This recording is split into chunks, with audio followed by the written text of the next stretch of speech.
about this. Oh, I wrote an see, article about it, Rene. I know, but I'm just working my way through them. But there's so many so good articles. you can make so like you can get so much experience by evolving Pokemon, and so what I've been doing is activating a lucky egg right before I evolve Pokemon, and it gives you like 1,000 XP at once. That's in my game guide or my tips and tricks Oh, there you article. go. And by the way, we are live. Awesome. Looks like no one's here yet, so Oh Oh, I my that's haven't gosh, tweeted. I we're haven't tweeted live it yet. just as someone put one of the sloths from Zootopia vomiting rainbows in my background. That was a great thing to pay attention to. Renee. I haven't. You didn't tweet it out yet. I just did. Okay. I was like, I haven't seen it. All right, and I will retweet I'm that. opening the live chat. The live chat. Why are there no EVs? So Look I at just this. made level 5 last night on my way home, and I've done nothing with it. And I've caught things, but I've done nothing with them. So I feel like a failed Pokemon. Ooh, very cute. Look at that. Look at that Aw. CP. Look at that CP. Oh, you're close. Yeah, but it's oh you can't actually see it. Hold on. Let's pull it down so you can actually see how high level that EV is. Oh my Wow. gosh, 441. Okay, did you Yeah. catch it at that, or have you just been? I caught it at 441. Wow. And I have 24 of 25 EV candy. And so I'm waiting. I'm like, I could discard an evolved EV, but I don't want to do that because I love both of my evolved No. EVs. I want one of each. I have two of the set. Oh, you've got to get the other one. So And it's confused right now. random, I guess. Like which? I thought it was based on secondary attack, but that was disproven yesterday when I was doing tests. So Hmm, Just prove it. well, Are you guys ready to go? Ready to start? Yeah. I gotta Yeah. record locally. Hang let's on. do this thing. 'Cause, yeah, because I may take off early today to go see Ghostbusters because it's kind of required. is there something strange in the neighborhood? It wants me to update Instant On. It's the worst. Ugh, why? Why? Because it says it won't capture Chrome audio unless I. No, What? no. Oh yeah, I need to thank you for the reminder there because I almost didn't turn on QuickTime. Oh, yeah, that is important. New audio recording. Set up for road, please. Hello. The little arrow is not working. No. Now I've got it in your head, right? Yeah, I love that song. Oh, it's so good. So, side note, someone in the Hamilton chat in The Incomparable linked a one-woman performance of Guns and Ships, which was amazing. And then she also has a duet on her YouTube channel of her and another girl singing. And I'm telling you, and I'm like, oh, I just my listened to that. gosh. Yeah, I'll leave it for you after the show. Yeah, I cannot wait because so Oh, broke my it's heart a little bit. it's become a Pavlovian response for Shane now when that song comes on because I'm a terrible singer, but I will sing the crap out of that song regardless because I love it so much. It's like I'll be sitting in the car and then that song comes on and Shane's like, oh no. You're like, no, Exactly. okay. And I get into it and it's great. It's great. It's embarrassing, but it's great. Oh, look, we've got some viewers. Hello, 16 viewers out there. Yay, viewers! We're just getting everything set up, and then we will be rocking Thanks, and rolling breaking on the things. official show. There's always some new update for everyone to install. So For Google, the instant ons and the Okay, I am ready to record. How about you guys? I am Yeah, so I'm ready. recording. In I'm fact, so slow. All right, I am I'm almost. recording. You guys Me ready? as well. Yep, let's So do this. ready. All right, here we go. I don't know how to control these camera things. This is so confusing. I know. Oh, dear. Does Micah control the camera? I don't know. I just look at the I have it. Yeah, I can control it. I have it set up right now where it's just going to each person automatically. Oh, okay. Awesome. That's perfect. Hey guys, can you still hear me? Yep. Yes. Okay, so Fantastic Hell just crashed in front of my screen. Oh wait, hold on. I think it just caught up. Okay, we're good. We're good. Sweet. Okay. All right, so I'm going to get us going. Let's do it. Woo! All right. It is Friday, July 15th. I'm Rene Ritchie, and right now we're going to talk about iPhone 7 rumors, life on the betas, and yes, Pokemon Go. This is the iMore Show. Joining me this week, we have, as always, Serenity Caldwell. How are you, Ren? Hello, I am doing well. How are you, Renee? Good. So I'm ducking and dodging in case one of you tries to capture me. Hold on. Almost. Yeah. I've got a Jigglypuff to catch, so We're you'll not have to actually hold- doing this podcast. Yeah, I need my last EV, you guys.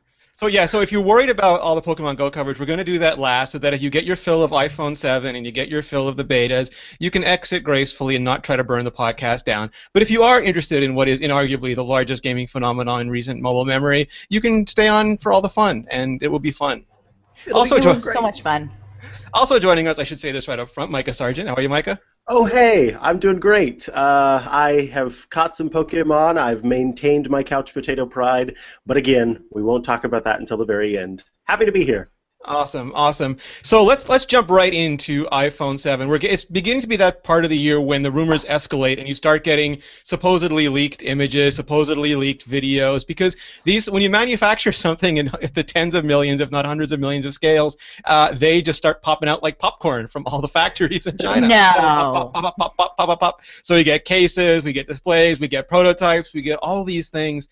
And it looks like this is hashing out to be an incredibly interesting year. So just to do the mise en place before we start cooking this up, we have rumors that it's going to be not a major new redesign, first time in a long time where it wasn't like new version followed by S version, but it might be like a second S version, almost like a TikTok talk like Intel is doing this year. But there's also rumors that the 4.7-inch model will have an enhanced camera, but not a dual lens camera. The 5.5-inch will have a dual lens camera, maybe also a smart connector. Maybe you'll see the return of a really space black iPhone and not just a space gray one. So let's start with the most important thing, that is the superficiality of color. Of course. Why No, not? but seriously, that is absolutely the most important thing. Well, I think it's kind of cool because we've shown, like, I love actually to quote Joss Whedon, but you scratch the surface and what do you find? More surface. And we've seen people get more excited about gold iPhones, codename Kardashian, and rose gold iPhones than they have about any other feature in the phone. And this year we're getting rumors that there might be a dark blue version. I think there's a purple version floating around somewhere, or that it might just be the return of black, because when you anodize black, you're really anodizing a very, very, very, very dark version of another color. Mikah, what do you want color-wise? Do you think we're going to get a new one this year?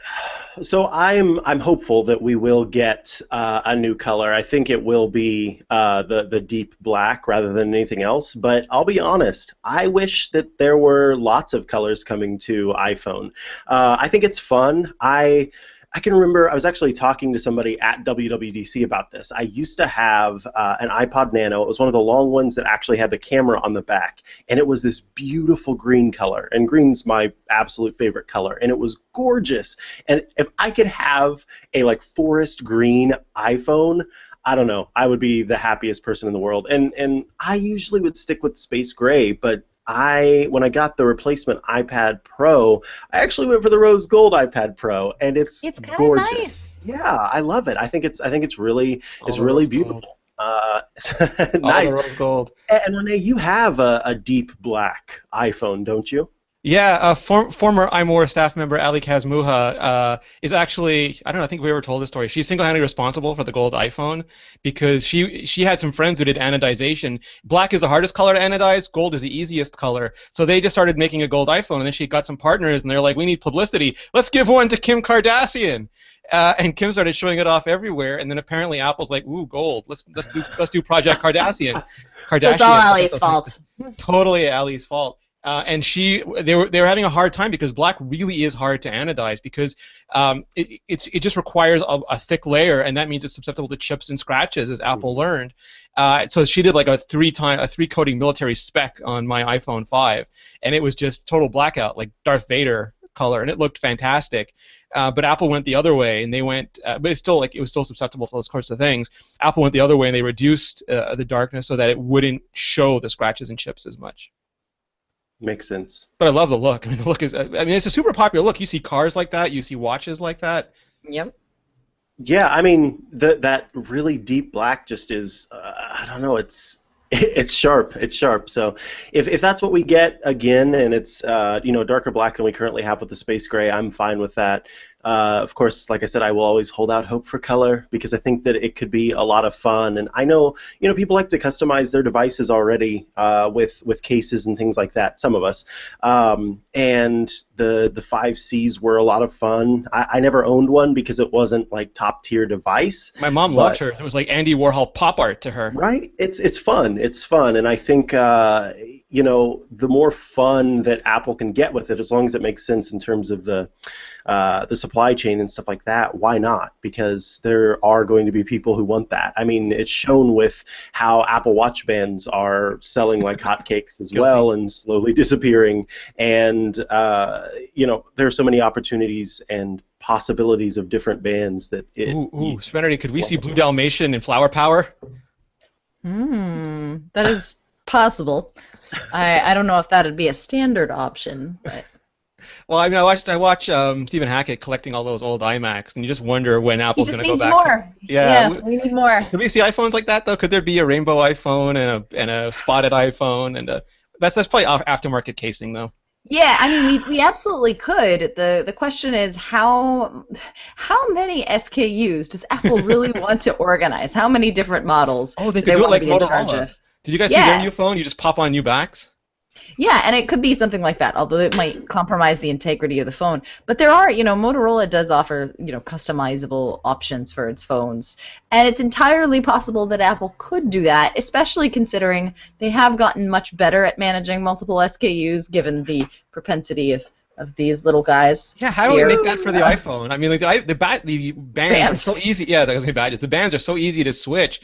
It would be amazing. I don't think Apple ever do it. This is just crazy talk, folks, because you can do crazy talk before something ships. After then, it'll be all normal again. You have to be like, oh, yeah, well, we have these 4 colors. But until now, we can talk about 30 colors if we want to. Yeah. You could swap 30 colors. iPhone backplates like Motorola, like as easy as you could swap bands. Would people actually do it? Well, so I think whenever you consider, and now I'm going back a little bit. Whenever you consider the fact that we hear all these rumors coming out now that Apple is hoping to waterproof the device and make it as locked in and tight as possible, I don't really see a snappable case being a possibility because I think that can lead to some susceptibility errors, to. Yeah, exactly. Now, again, if we're going down this color hole here, then I think sure, let's have some Snap-on cases, but then again, isn't that what this is? And yes, I have the black one on my phone right now, but that's because the silicone one that I had, the outer casing started to come off. Yeah, it started to come off. I think it got too hot, so I had to switch to my black leather. Yeah. But anyway, I mean, that's what this is. I'm snapping on a case right now, and it works just fine. Yeah, I mean, I think that Apple, if they just wait and do one extra color and they cycle old colors out, like gold goes away for a while, almost like Disney does with the Vault, and like the gold goes away for a while when metallic purple comes out, and then rose gold goes away when metallic red comes out, and then people are that could be a workable strategy if they want to minimize the amount of devices but keep the colors changing. And Apple has done this in the past as well. I mean, you think about the iPod Nano and all of the iPod line really with the multiple colors and the colors changing with the seasons and the the fashion industry. It's definitely possible for Apple to do that on the iPhone side. It's just a question on how much they would have to get their anodization sort of process down pat, and they'd have to be able to market it at scale. Yeah, that's fooling around with the iPhone because of how big of a business it is that's some shaky ground. Yeah.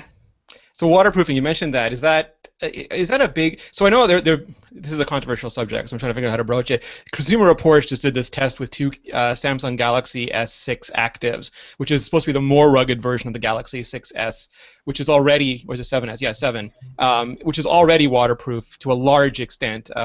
Not bulkily so, not with little fringe covers over the ports, but it uses nano coatings and chemicals and things like that to make it waterproof, and it's supposed to be pretty good. It's IPS8. I forget the term.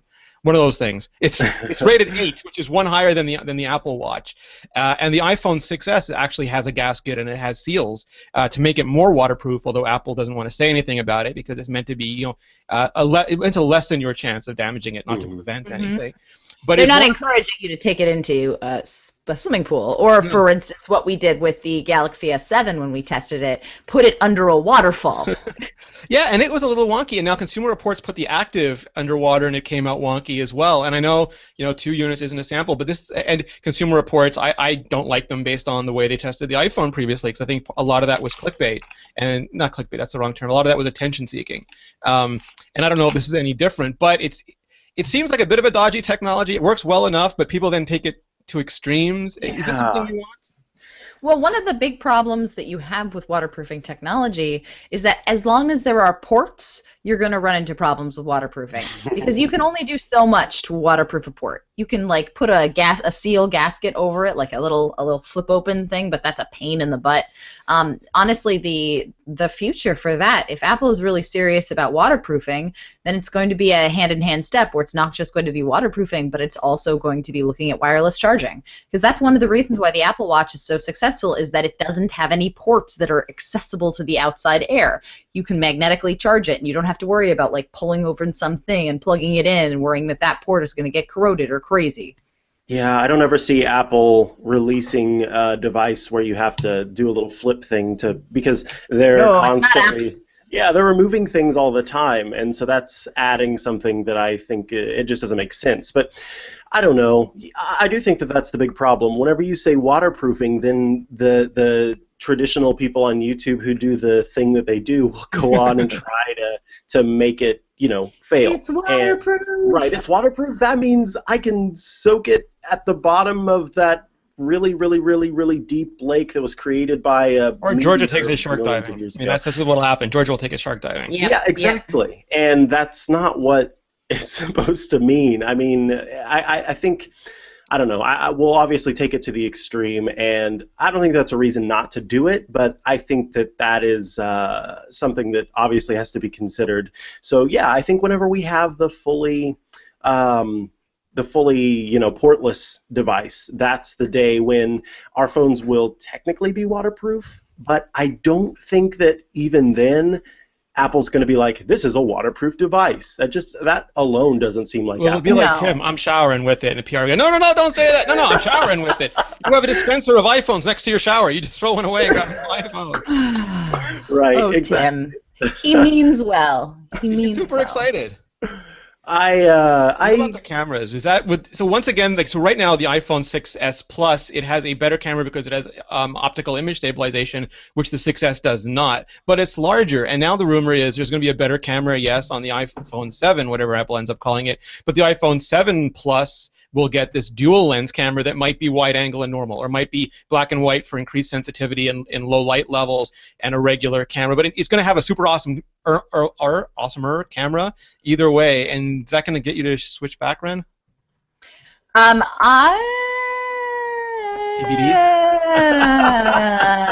Okay, here's the thing. Here's the horrible thing, right? I have both phones right now. I have the 6S and the 6S Plus in my arsenal. And admittedly, I really like having both of the phones in the arsenal because it's very useful to be like, okay, I need to shoot something. I'm going to grab the 6S Plus with OIS, and I'm going to shoot with that. But for my daily driver, I really do like the form factor of the 6, and I feel like it's much more, it keeps me from working on my iPhone constantly, which can be a problem when you're working at home or working on the go.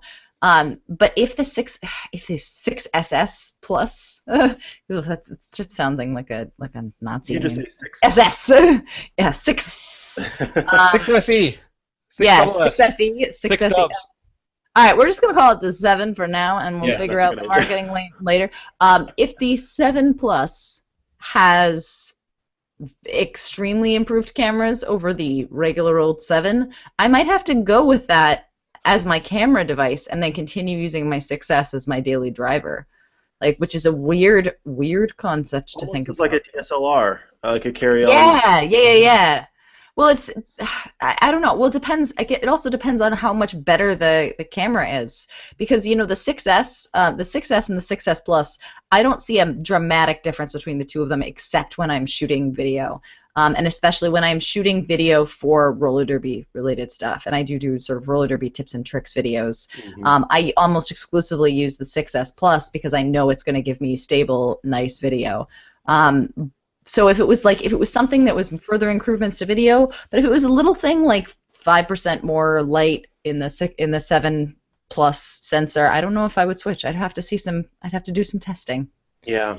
For me, at least, this is a big old hand, and so this is the Plus. I've seen it in real life now. It is way bigger than it looks on YouTube. The Plus fits just fine in my hand, and so it doesn't bother me to carry that. But I upgrade every year because I'm a ridiculous person who does that kind of thing. And also, hey, I work at exactly. I work at an organization where we write about this kind of stuff, so it makes sense. But even before that, I did it. I am excited about this bigger camera, and I hope that it's better in all the ways.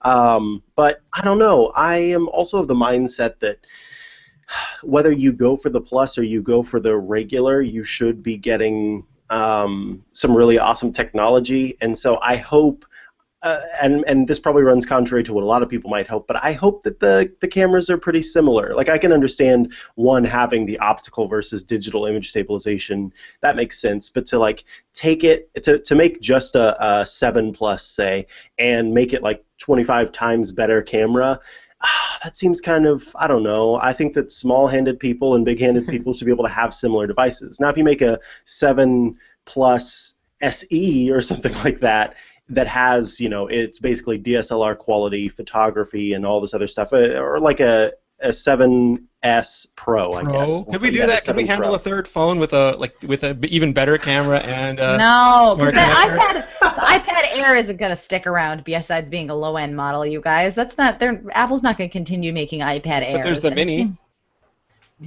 When was the last time the Mini got updated? It's the same thing. Same with the yeah, it was like same with the Air. Yeah, exactly.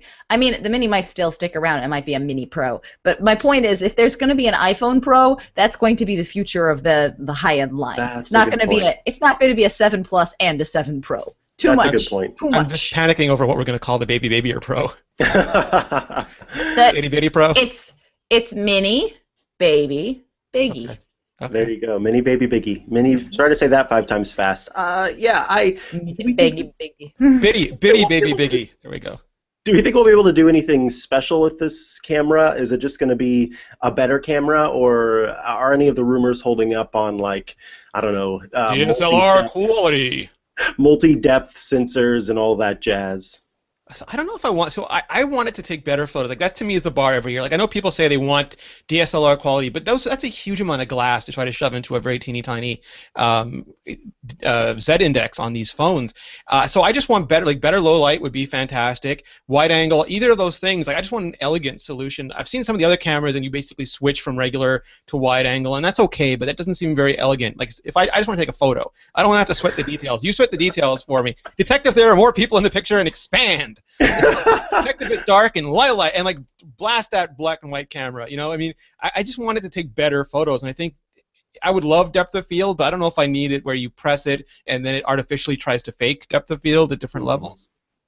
Yeah, I agree with you, Rene. I think simpler is better in terms of take a really, really, really good photo, and I will fool with it afterward. I'll do all the fun stuff that I want to do to it after it's been done. I'll Photoshop Daniel Bader on George's face afterward. But like, can never unsee that. Can never ever unsee that. Take a standard photo and just do a really good job with it. I think that's the right way to go, because whenever you start doing all the extra stuff, unless we did somehow make this DSLR quality in this small space, but most of the time the extra additions end up resulting in a single photo that isn't as good as it could be if we didn't add all the extra little magnets onto it. Yeah, I think that's true. I think the other rumor we heard earlier this week is that they're going to have a bigger battery, and people are like, finally, a bigger battery. They're going to fill the space of the headstone jack with battery, because it's like stuffing. You just stick the funnel in and you press, and battery goes inside. If only batteries worked like that. I would love a battery that I could just stuff into like a pastry. Yeah. Pastry battery. I need more battery. Glump, glump, glump, glump, glump. But I mean, like, Apple could put more battery in, but battery is not a linear gain. So the more battery you put in, the heavier the device gets. But also batteries are thermal insulators, which means that if you do it wrong, you've got to degrade the performance of your processor so it doesn't overheat. And also they're not RF transparent, so if you do it wrong, it destroys the signal in the phone, or you have to make really weird concessions to get the phone to go through it. And other companies have made big old honking battery phones, but they never sold well. And as much as people say they want them, like, this thing is a brick, you drop it and the sidewalk breaks. So if Apple does go in the bigger battery direction, to me it's saying something had to change. So Apple's really good at data. Like, they know how people use their iPhone. So is there data showing them that we're doing more things with our iPhone, and in order to last a day, they simply have to figure out a way to put more battery in there because we are playing Pokemon Go, we are using Uber, we're keeping GPS on longer, we're in areas with poor reception more often, and we're just doing things in general that require more battery. We're using our phones more often, or is it something? Because Serenity, I don't think they're changing their core philosophy, which is it has to give you a day's battery life and you plug it in at night. No, is the day getting harder? I think the day is getting harder based on the fact that we're doing more with our phones. But I also suspect that this rumor is less than what people make of it, because Apple always upgrades its battery year over year. Apple has been upgrading its battery and tinkering around with that internal, with the way that the battery works since the very first iPhone in order to continue to give you that day-long battery life. I have to wonder if this rumor is not just Apple's normal year over year. We're just upgrading the battery so that, again, you can last a day. Not like we're gonna offer a super high-powered 2.5-day battery life. iPhone Max. Although you know what, I will say I would not complain if they made one of these guys for the Plus. Yes. I wouldn't complain either. I'd love that. I love. I've gotten to hold one a few times, and the feel of that in the hand is really good. And so if I had that for the Plus, I think I'd really dig it. It's really nice. We'll get an editorial up on that, and maybe somebody will listen. There we go. We've got the power. Well, we've got the ability to think that we have the power, which is halfway there. Hey, yes. Believing is half the battle. Yes. Totally. I was about to go into some retro music, but I'll restrain myself. So, any other iPhone rumors, crazy or not, that I should stop saying that, weird or not, silly or not, that we want to address? I think we covered most of them. What about the one that will let me be beamed up to the Enterprise? Is that one going to happen? That's iPhone 10. iPhone 9 is where it pours either beer or coffee out of the lightning port, and then 10 actually has teleportation. Now, can I specify coffee, because I'd want Blue Bottle for mine. Yeah, maybe that's an internet purchase. Like you start off with Nabob, and then you just swap it around. Yeah, you IEP your way up. Your first step is like Keurig coffee or Folgers or something, and then you go up from there. Oh boy, I'm gonna offend somebody, so we should move on to betas. I like Nabob. What are you people talking about? Yeah, so over the last couple of weeks, we've gotten up a preview, first impressions, hands-on, whatever you want to call them, about all of the new betas. We've got macOS Sierra, watchOS 3, tvOS 10, iOS 10, and in large part, I'm pretty happy with them. iOS 10 and Sierra went into public beta now, so Serenity, the masses now have their hands on them. The masses have the potential to have their hands on the betas, yeah. And while I have not upgraded yet to Sierra, because currently I am rocking just one Mac and I haven't had the time to partition mine, I've been rocking iOS 10 since the first developer beta. It's remarkably stable. Pokemon Go does play a little bit strangely on it. There are a few more crashes, and AR doesn't quite work, nor does the battery-saving upside-down mode work. But overall, iOS 10 is played much more nicely with third-party apps than previous iOS betas have for me. I get resprings is the wrong term. Springboard crashes and freezes more often than I'd like, but it's a beta, and even though you can go and put it on, if you only have one phone or Mac, I'd strongly urge you to stay away and sort of let us take the brunt of that impact until it's really nicely polished and ready for you. Yeah, I think even among us, at least for me, it was let them go before me, because Rene was on day one already installing. I remember being at WWDC, and she's like, "Oh yeah, this is fine," and so then I was like, "Okay, now I can install it." You're like, somebody has taken the plunge. Right behind you, Ren. Exactly, and yeah, I mean, they've been really, really, really stable. I had a problem with at first with Twitter, because I use the standard Twitter client. I know, gasp. But I did an used actual to. gasp. There was a real gasp. I used to use Tweetbot, and then Twitter got a lot of features that Tweetbot didn't have yet, and so I switched to the Twitter app, and then I just never stopped using it. I opened it the other day by accident, and I just did not know what was going on. There were like lines between people's heads, and there were all this stuff happening. And... Yeah, I'm used to it at this point, but yeah, it took some time to get used to. But anyway, I had some issues with Twitter, which I use all the time, so that's probably why I recognized that they were happening. But other than that, yeah, I mean, it's been super stable. And the interesting thing is, it seems like developers are, I mean, obviously there will be issues, but I've seen developers moving pretty quickly to correct issues in this new software despite the fact that it's still in beta. Ulysses wasn't working on macOS Sierra, and there's a Ulysses beta out now that works on macOS Sierra. I just saw in Slack's release notes this morning. This morning. All of the mornings that are today. Yeah, they fixed the search crash in it. They did. Tap search, it doesn't crash anymore. So that's really exciting. But I think, and Rene, I'd love to have you touch on this. I think that the reason is, and it's a sad reason, is because for the public beta testers, they end up complaining that the app isn't working, despite the fact that they're using a beta. So is that Apple why blocks it? No, I mean the developers are using the betas too, and they're using their own software, and they want it fixed. And I mean, so just to be clear to everybody, they are not allowed submitting apps that require being built on the iOS 10 or the Sierra SDK yet. That comes when the Gold Master is released. Mm-hmm. But if they can patch or fix what's happening, like for a lot of apps on the Mac, they were crashing because of a keychain problem. So they can work around that and submit an iOS 9 or El Capitan patch, and that's fine. It'll get people going again. And you're right. So Apple's been blocking reviews on devices that it detects are running the betas, but you can use iTunes on a wide variety of equipment to leave reviews. Like if you really want to be a jerk, you can say, oh, I downloaded the beta and your app is not working and you can't fix it and you're the worst ever, 1 star, which is a terrible, horrible thing to do. Don't ever do that. Not you specifically, Mikah, but people in general.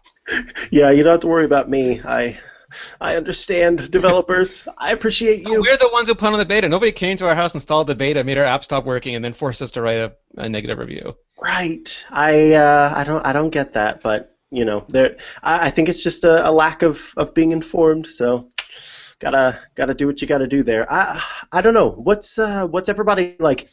Oh, here's a good question.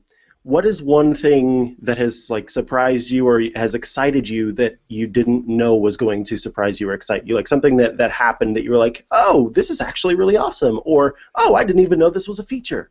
In iOS 10, ooh. Actually, okay, I have a couple ones, and they all relate to the iPad. Go ahead. Number one, so the iPad has increasingly been getting keyboard-specific features, which I think is pretty awesome. Command Tab it got last year, which it works very similarly to Command Tab on the Mac, which means if you press the Command key and the Tab key on a physical keyboard, you can cycle between your open and active apps, and you can do the same thing on the iPad, and it's really awesome. But one of the biggest problems that I had, and especially one of my main reasons for not using the smart keyboard, the foldable keyboard that Apple sells, is that it doesn't have a home row at the very top of that keyboard. And in, say, a home row on the Logitech Create, there was an awesome little button that brought you back to the home screen, and you just press it. It was like the escape button. And the smart keyboard doesn't have that. However, now when you do Command Tab in iOS 10, there is a little box for home screen. So you can Command Tab to home screen, and it will take you back to the home screen. It's not as nice as pressing a little button, but I really like it. It's better than the keyboard shortcut, because between Mac and on iPad, I would very seldom remember what this, it just wouldn't be natural, the keyboard shortcut. No. And you can take a screenshot with the normal Mac screenshot command on an iPad now. Really? Yeah. Isn't that great? Yeah. You can't do like the target window, sadly. One day.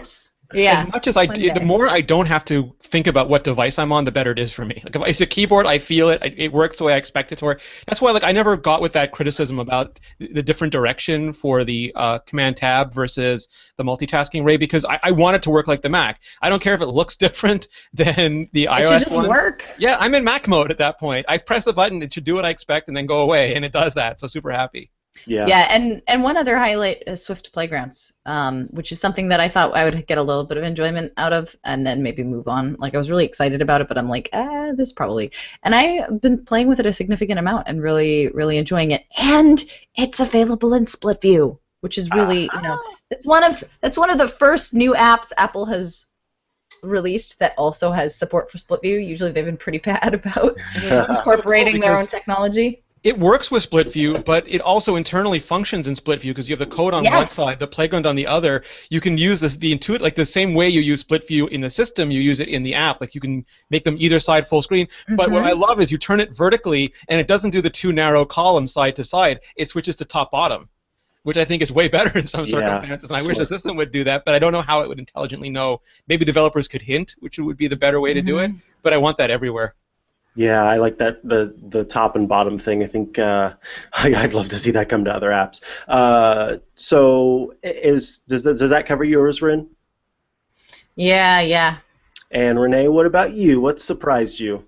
Swift Playground surprised me too, and I know there's some disagreement. Like we even had a guest editorial on iMore from Daniel Steinberg, who had a very different take on some of the elements of Swift Playground than I did, because I got to talk to some of the people who created it and do a preview. And I'm terribly optimistic in general. It's one of my, maybe it's a failing, maybe it's a good thing, I don't know, but I love just the idea that this technology is going to help make coding more accessible. But some people are pushing back, saying, well, it's too gamified, or it's not gamified enough, or Apple abandoned iBooks author, so they're going to just abandon this, and all these things might be true. And there is disagreement. Like not everyone is going to agree on pedagogical styles. I come from a background of coaching, which is different than teaching, and there I love this because to me this is the equivalent of doing like Renduri in judo, where you're put in live scenarios as quickly as possible and you're coached through them. And I always think you can't teach swimming on dry land. You can't teach it in front of a book. You can give people some basics, like don't drown, but you have to be in the water to become a really good swimmer. And I think you have to be coding to become a really good coder. And I tried all the books. I've tried. My father was an engineer, an IBM engineer. I've been trying. He's been wanting me to program since I was a little kid, and I did BASIC, and I did Logo, and I did all those things, and it never meant much to me. And Swift Playgrounds I really like. So to be determined how it goes when it hits millions and millions of people in the wild, but even if it gets people just talking about coding and looking at coding, and just the idea of being able to replay kit, like stream playgrounds the way you would Call of Duty or Minecraft, to me is just an amazing idea. So I'm super, super excited about it. In terms of nice discoveries, 3D Touch in iOS 10 on the iPhone, it's been really delightful for me because you can force press to get expanded previews. You can force press the notification center to clear all notifications, which I think really does deserve a finally.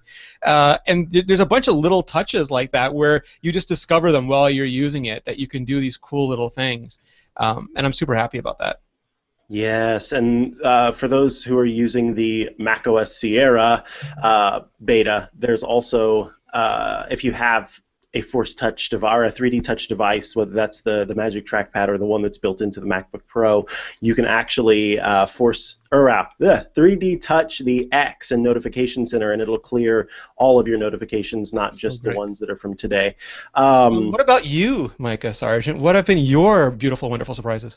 I actually came across one the other day that was really exciting, where I went to type in an iMessage conversation the title of a movie, and right now whenever you type in iOS 9 a date or something like that, it shows up as like a link. It looks like a link. It's underlined, and you can tap on it, and when you tap on it, then it'll like give you an opportunity to put it in your calendar. Well, iMessage, there's some sort of magic, some understanding now where it will actually recognize a movie title, and you can tap on the movie title and learn more about the movie, and it'll show like the Rotten Tomatoes ratings and stuff like that. And I thought that was really cool. It's not often that that's going to come up for me, but it just happened to surprise and delight me out of the blue when I was typing a movie title to somebody. So then I started testing it. I was typing in a bunch of different movie titles, and I don't know, it's just kind of fun. So you are running the Sierra beta, Mikah? Yes. What do you think of Siri on Sierra? Because I got used to it faster than I thought I would, but in a very different way than I thought I would. I have not used Siri much because I don't really use Siri much in general, and so I tried it a few times. Mikah. I know, but the voice. So sorry, but the voice on Siri's voice on Sierra is a little, I don't know, it's a little bit more robotic than it is on the iPhone. And Really? Which you would think would run counter to what you would think. But anyway, it sounds a little robotic, and I'm sure that's just a beta thing. So that kind of like weirded me out at first, and like I said, I just haven't tried it again. But when it comes to iOS, the other thing that I want to touch on is just how friggin' delightful the Home app is. I love the Home app so much. So much. Good. And the integrations, oh, I can't pick up my phone probably. No, I can, because people have the public betas. So you can swipe over in Command Center, and here, let me make it so it's just me here. And you can actually see like all of your different home options. So these are my scenes, and then I can tap up here to change to accessories, and it'll let me adjust my accessories. And the cool thing is, if you have a 3D touch device, you can peek or pop into each of those individual little accessories and stuff, and you can adjust them right from there. And it all happens right there. You don't have to pop into an app. You don't have to go anywhere. You can just do it right there.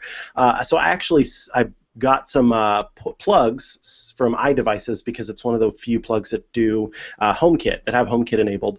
And I would show you mine, but I left it set on the Batcave stuff, and I just don't want that to be public. Understandable.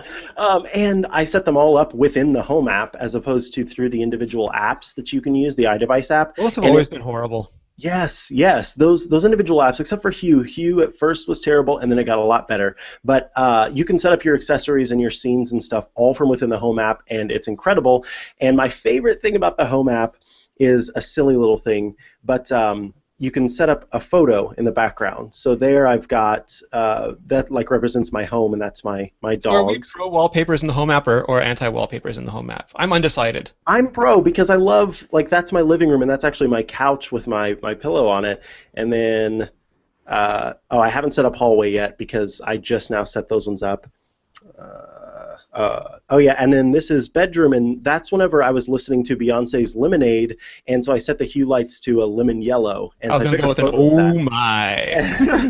And then the office is just my Apple Watch, a macro of my Apple Watch that I took, because that's where I do all my technology writing. So yeah, I think that the backgrounds are fun. I don't think everybody's going to take the time to set those up, and it's kind of hard to take the essence of a particular location, but it's fun. Yeah, so I think it ties into one of the biggest criticisms, and it depends on, because a lot of this stuff, there's no right answer. People have very different personal tastes, aesthetics, and ideas about interface in general, is that iOS 10 has much lower information density than previously. Like, the notifications now, the widgets are bigger, and therefore you can fit less of them in a glance, and you've got to scroll more. And Control Center was one, you know, as chock-a-block as it was one panel, and now you got to swipe, which is slower. And I do feel some of that. Like, I love the openness of it. It feels very relaxing to me, but I also do feel like it's a little bit slower than it was previously. That's fair. Some things take a little bit longer, but I don't know. And Ren, I'd love to hear you touch on this, but for example, with Home, you know, before I would have to go into Hue, and then I would have to do some tips and taps and tittles, and then I would go into iDevices and do some tips and taps there. And even if I had an app that kind of put them all together, like Hestia or Home, the app made by a third party, there was still going into the app and doing that. But here, I can access my Home stuff from any place. From anywhere. And it doesn't, you know what? I find myself using the Control Center swipe a lot more than I find myself using Siri.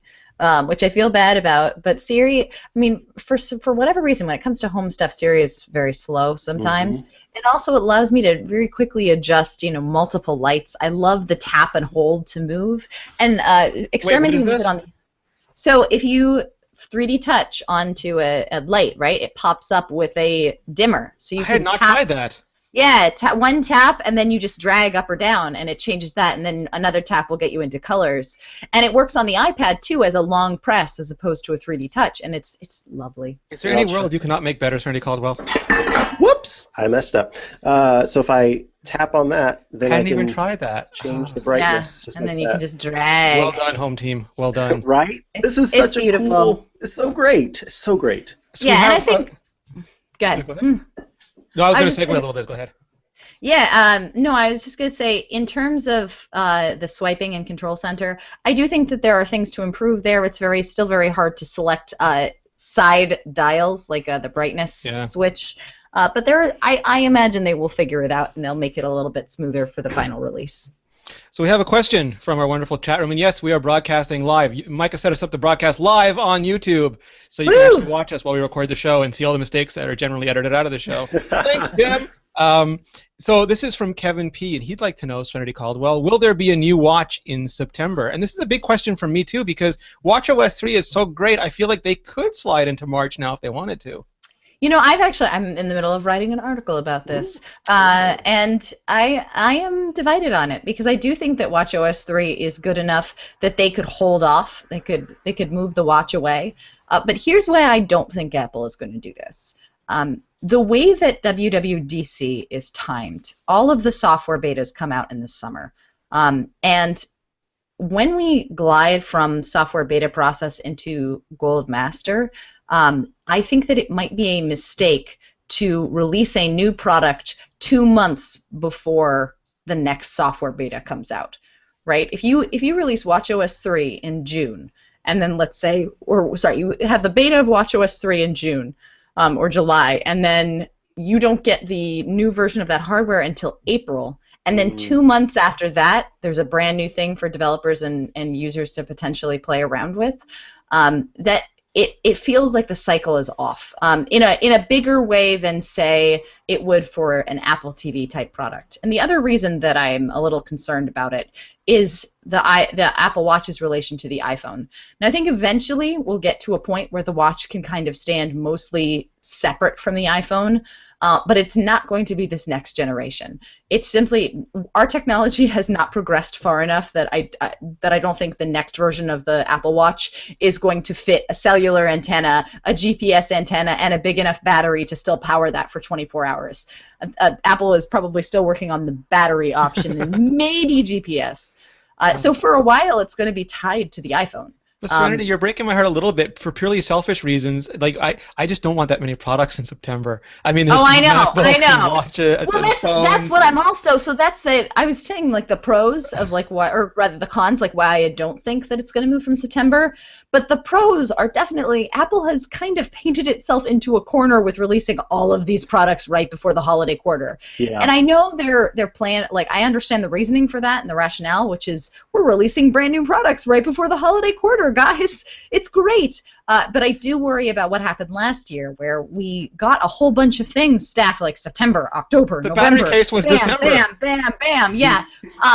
But some of those products launched a little rough around the edges, and it took a few more months to get those polished up together. And I don't mind 1 year of that. And I'm certainly, not every product is going to launch 110% perfect.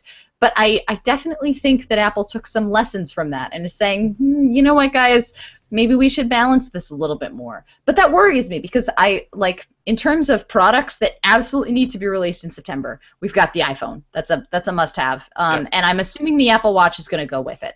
If nothing else, a new Apple Watch would be hardware related. And I don't think that they can wait all the way until next September to release a new Apple Watch. So we're probably going to get like a minor little bump this year, maybe a huge refresh next year. Yeah, we might get a Watch S, or we might go for the huge revamp this year and then wait 2 years for another watch. It really depends on what Apple has in the production cycle. Last year we got a glut because Apple TV, I don't think this is a huge surprise to people, it moved from WWDC to September and got put in with the iPad Pro and with the iPhone.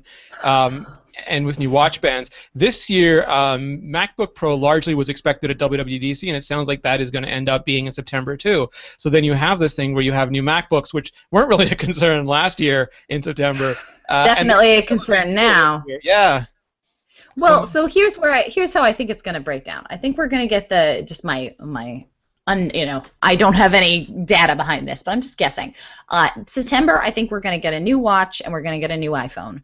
October, we're probably, this is the question mark. We're definitely going to get new Macs in October. My question is, what Macs besides the laptops are we going to see a refresh to the 2013 Mac Pro? Because I know some people who really want it. Are we going to see those? Are we going to see a Lightning or a Thunderbolt 3 display? That's another question, especially with the old cinema displays kind of walking off into the sunset.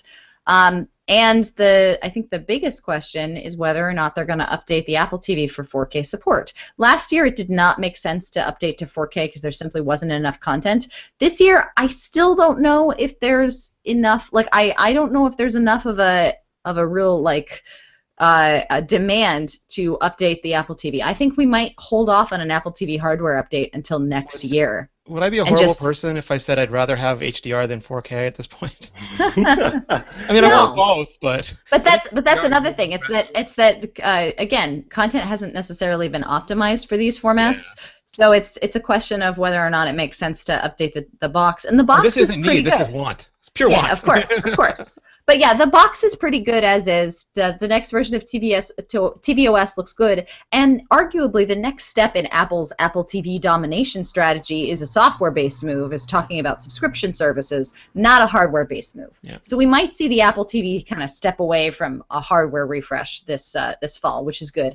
And then the iPads. Now we've got 2 new iPads, and I honestly have to wonder if the iPads don't see anything before the winter, unless they might have like a little bit of a push, maybe a new color or something to Apple get. A10. Yeah, well, no, I don't. I honestly think they're gonna wait until. Well, but goes back to the thing. Like, I could see them waiting until March for the iPads. I could see them moving because that way they have a spring thing, and the iPad originally launched in March, April.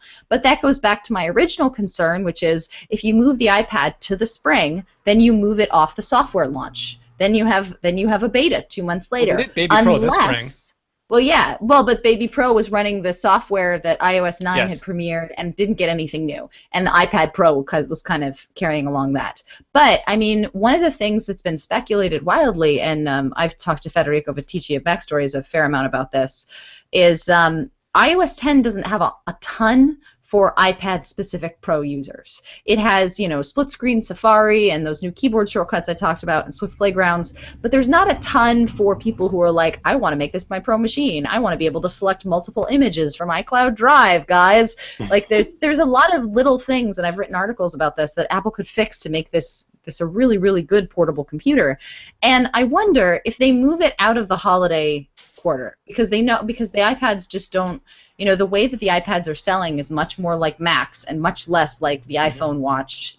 If they move that into a March slot, into an April slot, and then release iPad-specific iOS features at that time, not only does it give their engineers sort of time to breathe and work on those iOS features throughout September, October, November, January, February, it also kind of differentiates the product spectrum so that not everything is crammed into September. And it's the only product right now that I feel like could really move. Maybe Apple TV, but like the others are just so tied to the dub beta cycle, September, October release cycle.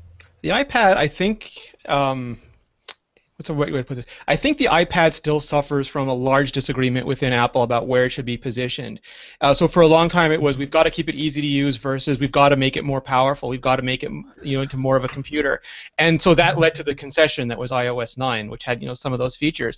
But it's still not clear. Like, people say they want, like, I would love drag and drop. I know people, other people want that as well.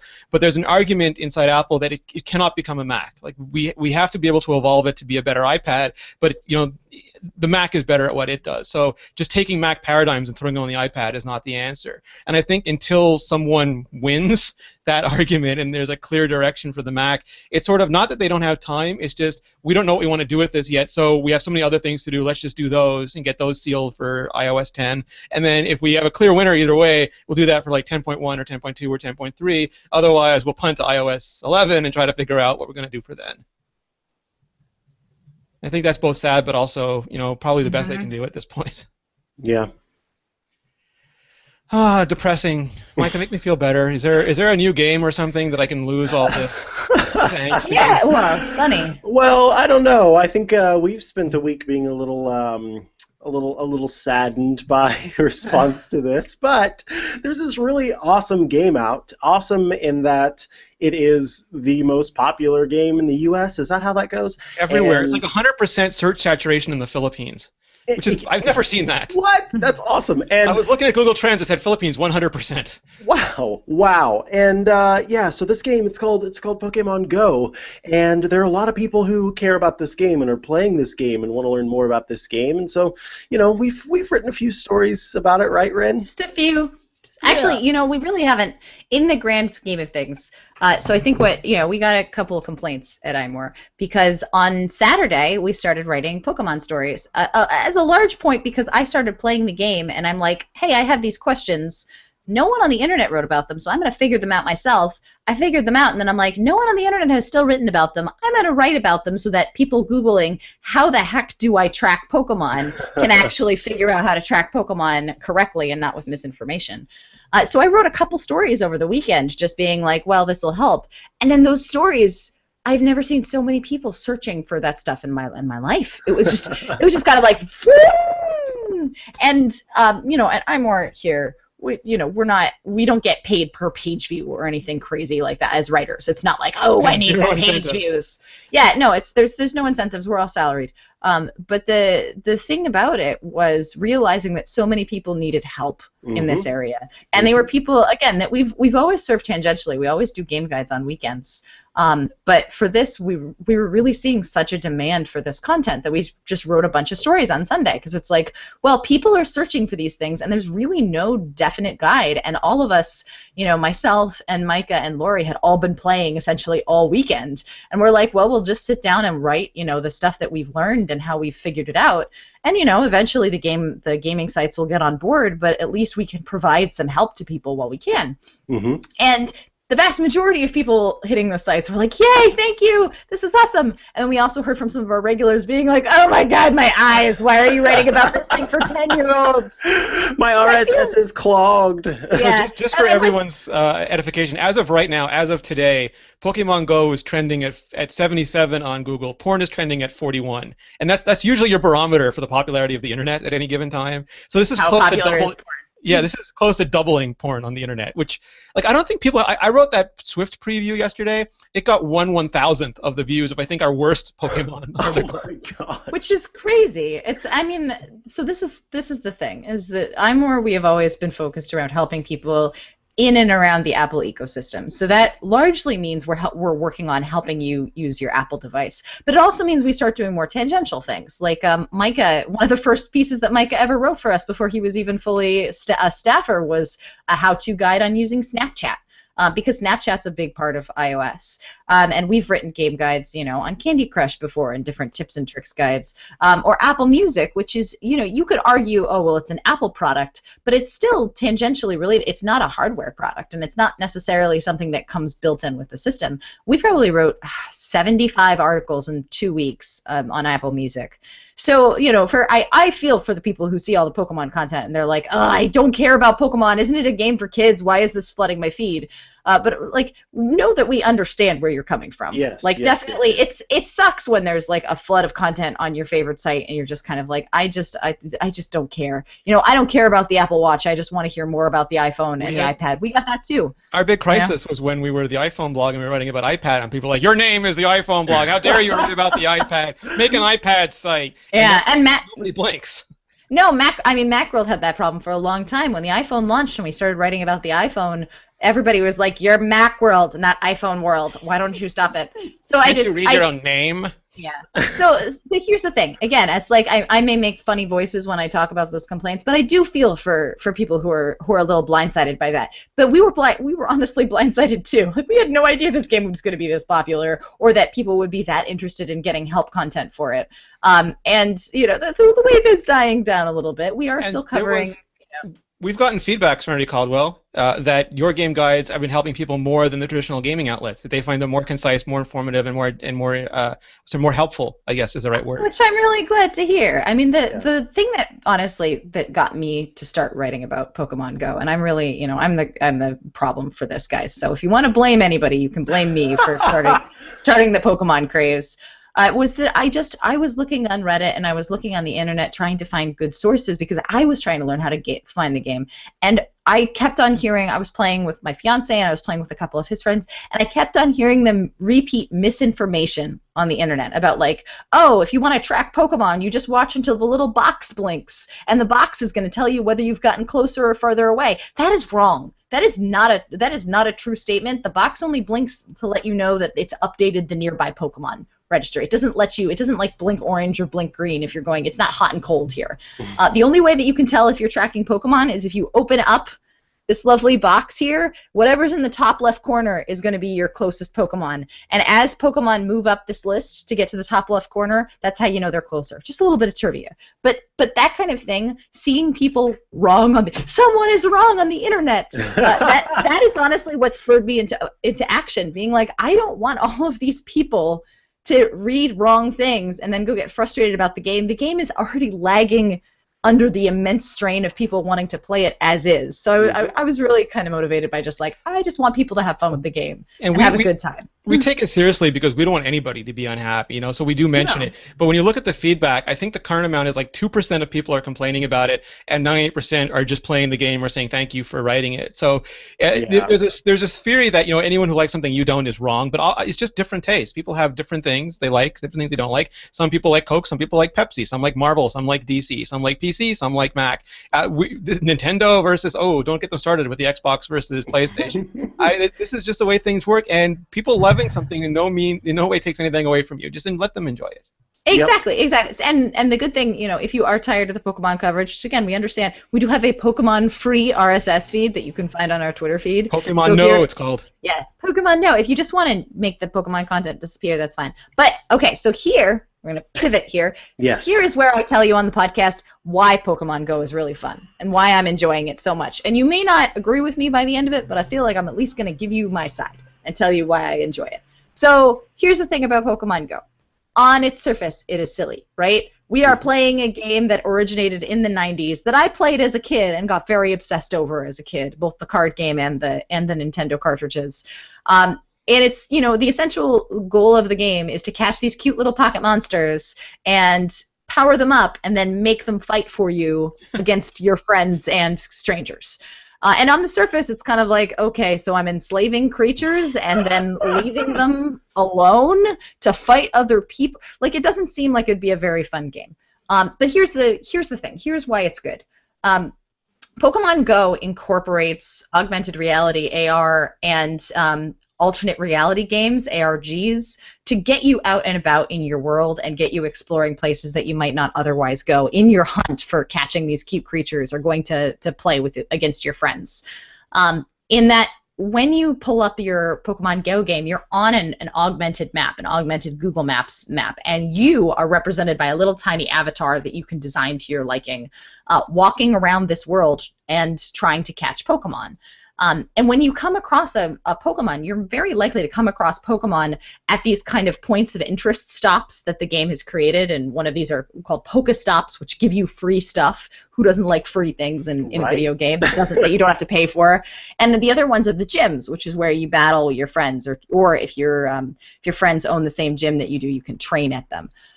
So it forces you to go out and interact with your world in a way that most iOS games don't. Most iOS games you like play at the supermarket and then you go away. This is a game that encourages being open and active on your screen, but not necessarily active in the way where I'm looking at like this. In fact, the majority of, or for the radio listeners, I basically put my phone right up to my nose and like you can't even see my face. But you're messaging or social networking. Yeah, but the majority of users have this lovely sort of very open, shoulders back. The iPhone is at your kind of hip level. You have a good grip on it, but it's kind of like resting straight out at your hip. And what people are doing is they're walking around these parks, looking around these parks, and then every so often they glance down at the phone, they look, and they're like, okay, am I going the right way for this Pokemon? Okay, going back up, looking, talking to other people who are in this stance, being like, hey, I'm tracking a Snorlax. Have you seen this guy? Or what team are you on? Are you on Team Mystic? Are you on Team Blue? Are you on Team Red? Those kinds of conversations, and those conversations lead into other conversations. Initially, the conversations that I was having about the game started as just like, have you seen this Pokemon? But translated into like, oh, I've never been to this park before, and this is the first time that I've ever actually sat in this gazebo. That's what the sun looks like. Yeah, it's beautiful. No, but it's like, it's the hardcore gamers, true, but it's people of all ages. Like I saw a mother with like a 2-year-old just playing it while she was waiting for her 2-year-old to finish playing on the swing. And my favorite story is that I saw 2 parents I saw a guy, a father and his like 7-year-old son, and another father and his like 8-year-old son, and they randomly run into each other looking for a Pokemon, and the kids immediately hit it off, and the parents Aw. immediately hit it off, and they're like running around for 20 minutes while I'm also kind of like hunting around, and at the end, one of the sets is walking away because they have to go home or go somewhere else. And as they're walking away, I hear the little kid go to his dad. He's like, "Daddy, I met somebody who likes the same things I do." Oh my gosh. Right? And that was one of those things where I talked about this a lot on Apple Talk, but that kind of interaction I got a lot as a teenager in MUDs, in online chat rooms, and in online games like World of Warcraft, where you built up this really cohesive team, right? But most of you guys lived all across the country, and you may have had combined interests or shared interests, but quite often you were just writing emails to each other or IMs to each other. You never really had the opportunity to meet IRL except for like very specific special opportunities. And this is a game that allows people who are like, I am like you and you are like me, to actually meet and interact in real life and be like, oh, people who like Pokemon exist in my town. Like there are people, they might not be in my school, but there's someone at my playground who likes Pokemon and who likes doing these things and maybe likes other things I do. Yeah. And for kids and adults, honestly, to have that interaction, I think about, I know I'm rambling on here, but like I think about adults, right? And it's like after college, your rate of meeting new people dramatically declines unless you, A, either really like to hang out in bars and the quality of conversation there is not always great, or B, you work in a very large workplace where you're constantly interacting with new people. And I think of like a Facebook or a Google campus that has like a big giant dining hall that's basically like College 2.0.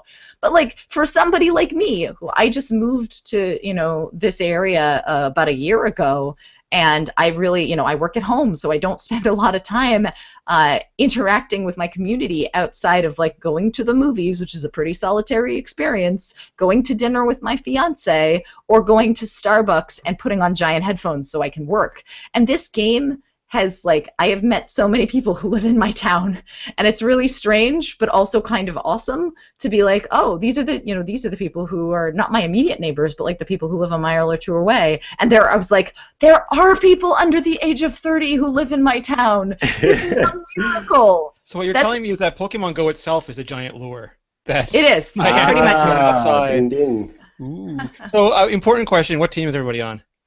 Mystic. Is that the blue team? That's the blue team. Okay, then Mystic. So I'm on the red team because it's right outside my door, and I'm too lazy to go anywhere else. You picked what? I picked the red team because it's literally outside my door. Valor. Yeah. There's like a gym run by a Valor team. Valor, that's right. Mystic and took it over. Yeah, there isn't one. There isn't. I drove around looking for one even, and there was yellow and red everywhere, and no blue. I don't know what's going on here. Well, you can take it over for yourself. Yeah, you have to battle in the gym to take it over, and then you could make it blue. But I'm really surprised. I'm really surprised that there are not more Mystic players in Montreal, considering that it's basically an island. And I feel like Mystic, we were comparing this amongst my friends to Harry Potter houses, because why not? Mystic is very much like the Ravenclaw / there's like a little bit of ambition and a little bit of Slytherin. And then like Instinct is definitely, the yellow team is hardcore Slytherin, but like in a good way, not in a like creepy way. And Valor is again like Gryffindor, Slytherin. I think all three of the teams are like, let's do some stuff. Let's be ambitious. But if you wanted like a quick guide on like what gym or what team is which, that's kind of you got it right, basic. Serenity. You got it right there. That'll be the biggest article on the internet. Comparing Pokemon Go to what Hogwarts houses? Yeah, if I'm mad at me already. Understanding Pokemon Go teams based on Harry Potter. There you go. Done. Billion page views. Dear God. All right. Well, we've regretfully come to the end of this hour. I'm sure there is much more nonsense that will overflow into the next episode when Georgia Dow returns and either Lori Gill or Daniel Bader joins us and antics ensue. Yes, and since Georgia's not here and it was her challenge, we will talk about the Apple Watch band holders next week whenever she's back, because I would feel bad if she didn't get to show off the one that she made. And the one she made for me, I hope. And the one that Rene thinks she made for her, even though that's totally not the case. So yeah, we'll wait on that. But thank you to everybody who did send in your Got a ton of ideas, them. options, and exciting deals, and we are happy that you did that. So when Georgia returns as well, we will have a new challenge for you. And do we want to talk about App Challenge? Which is a let's save it for next Challenge? week. Let's save it. Yeah. Let's tease it. We'll save it for next week. We'll tell people. Yeah, about it. well, App you don't know what App Challenge. Challenge is, but we'll talk about it next week.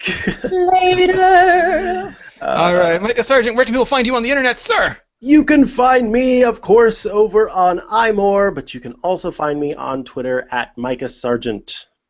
And your Instagram lately has been just gloriously dog-eared. Yes, I have been using Prisma to redo some photos of my dogs, and they are adorable, whether they're Prisma'd or not, but particularly Prisma'd. So yeah, check out my Instagram, which is also at Mikah Sargent. I'm pretty much Mikah Sargent on all the things. They're Prismadorable. Prismadorbs. I'm going to trademark that. I'm going to get that website. Don't anyone else Hurry! register it? Yeah, Prismadorbs. Serenity Caldwell, where are you these days?